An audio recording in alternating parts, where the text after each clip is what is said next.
CM किसान योजना रे सामिल हेवा पाई सीएम किसान पोर्टाल खोली जाइछि। जो माने नूतन भावे किंबा पूर्व अप्लाई करथिले किंतु तांकर फॉर्म डी रिजेक्ट होई जाइछि से माने आउ थरे अप्लाई करि परिबे। आवेदन 6 जुलाई रु आरंभ होई जाइछि। एहार शेष तारीख वेबसाइट रे मेंशन होई नाही। तेणु यथाशीघ्र सीएम किसान वेबसाइट को जाई आवेदन करि नियंतु। चलतु जानिबा आवेदन करिवा पूर्व कौन सब डॉक्यूमेंट दरकार हबो। जेतेबेले चाषी पंजीकरण रे क्लिक करछु तो आपण देखिबे प्रथमे ओटीपी बेस्ड ई-केवाईसी हेबो किंबा बायोमेट्रिक रे मते केवाईसी होई परिबो।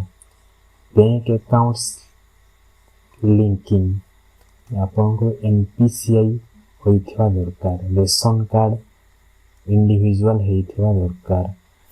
गोटिए रेशन कार्ड रे केवल जणे चाषी ही सीएम किसान लाभ पाई परिबे। लैंड रजिस्ट्रेशन एग्रीस्टाक पोर्टल रे फार्मर रजिस्ट्री होइथिबा दरकार।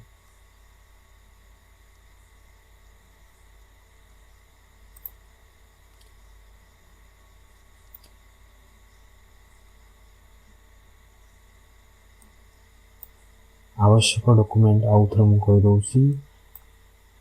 आधार card, mobile number, Agristack farmer registry होइथिबा दरकार। कृषक ओडिशा पोर्टल पंजीकरण करिथिबे। रेशन कार्ड इंडिविजुअल होइथिबा दरकार। गोटिए रेशन कार्ड रे केवल जणे ही चाषी सीएम किसान लाभ पाई परिबे एवं आधार लिंक बैंक अकाउंट होइथिबा दरकार। जो अकाउंट रे चाषी डीबीटी माध्यम रे डायरेक्ट बेनिफिट पाई परिबे। सीएम किसान पोर्टल रे किभଳି आवेदन करिबा हमें नेक्स्ट वीडियो रे यार प्रोसेस में कहिबे।